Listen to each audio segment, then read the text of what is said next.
कांटा लगा गर्ल अब इस दुनिया में नहीं है। इनकी कुंडली देखी गई तो हमें पता चला, हालांकि इनका कहना था कि ये कुंडली पे विश्वास नहीं रखती थी, इनकी फैमिली वाले भी कुंडली पे विश्वास नहीं रखते थे, जिस वजह से इनकी कुंडली आज तक बनी ही नहीं थी।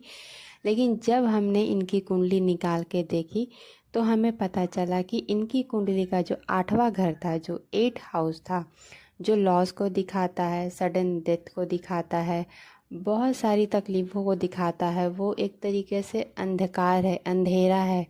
और हमें पता चला कि उनके 8वें घर में चंद्रमा, केतु और बुध की युति बनी हुई है। मतलब 8वें घर में ये तीनों ग्रह बैठे हुए हैं, तीनों प्लैनेट बैठे हुए हैं।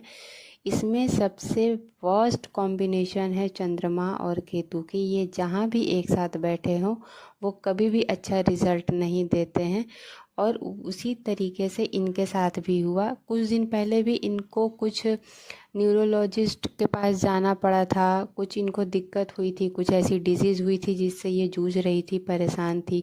तो ये सडन बीमारियां ये सब भी उसी से देखा जाता है। तो इसीलिए कहा जाता है कि अगर आप अपनी कुंडली बनवा लो, उसे समय समय पे अगर दिखवाते रहोगे तो आपको पता चलेगा कि कौन सी चीज़ें आपको करनी होती है, कौन सी चीज़ें नहीं करनी होती है।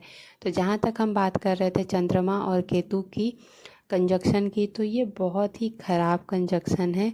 ये जहाँ भी बैठते हैं उस घर को लॉस में ही डालते हैं, क्योंकि इनके एक साथ होने से ही आप समझ सकते हो कि केतु का हेड ही नहीं है, सिर्फ बॉडी है।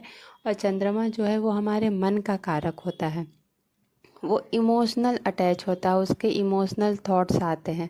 ऐसे भी चंद्रमा को, मून को 8 हाउस में अच्छा नहीं कहा गया है, वहाँ पे वो डिप्रेशन देता है, ओवर थिंकिंग देता है। तो ये सारी चीज़ें हैं जो कि हमें कुंडली से पता चलती हैं।